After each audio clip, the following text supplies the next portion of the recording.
All right, image number 5. So, something that becomes quite clear when you read the accounts of this war is how confusing it all is. Often, even though your enemy is mere feet from you at times, mere yards away, their trenches are, the confusion of battle is intense.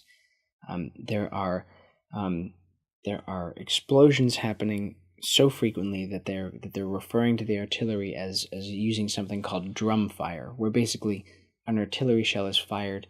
Um, Artillery shells are fired so quickly that it sounds like somebody doing a drum roll, but it's bombs going off. So you have that going on. It's difficult to maneuver on the field because these artillery shells are making craters and trenches of their own that can be like 30 feet deep with like straight up and down sides, and they fill with water. And you'll try to attack at night, and men will fall in, and they'll be so weighed down by their kit and their gear, and they're so tired that they just drown. And sometimes, in certain battles, the mud will become such a problem. And when someone falls in, often they'll just leave them and they won't try to help, because if you try to help, then you're going to have 2 and 3 and 4 men stuck who are drowning and screaming in the mud.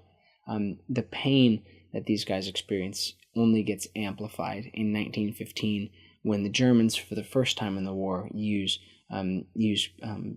poisonous gas. This is something that was illegal, even by the standards of war at the time. They'd had some conferences about it, but no one was going to follow this when the going got really tough, and it was starting to get really tough. And so the Germans unleashed the first poisonous gas attack. The British and the French follow shortly thereafter, and now you have both sides gassing one another, basically with insecticide to try to clear each other out. And I wanted to represent this with. I wanted to do something that would obscure the soldiers themselves, but also leave some of it free. Free to see what it is. So I ended up using index cards over the paper and over the soldiers themselves, or the toy soldiers, because I felt like this would kind of give you this notion that there are people out there. There's people going about their business, but you can't really tell what exactly they're doing. You can't tell where they are precisely. You can't tell the distances, and you can't see them. So when the gas would burst, it's really a cloud of powder. That would obscure your sight, and you would begin to cough. And so I wanted to convey the isolation that men would often feel during a gas attack, because you have your cover over your face, and sometimes when people weren't able to get to their masks in time, they would revert back to their base instincts and feel completely isolated and alone.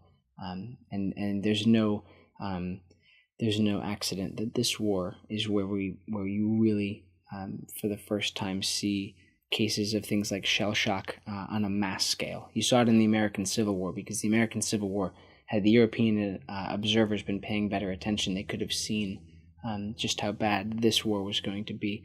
The Civil War in America, you saw men dealing with post-traumatic stress disorder on large numbers, and it only amplifies in Europe. Because of a lot of the things that men are forced to endure here.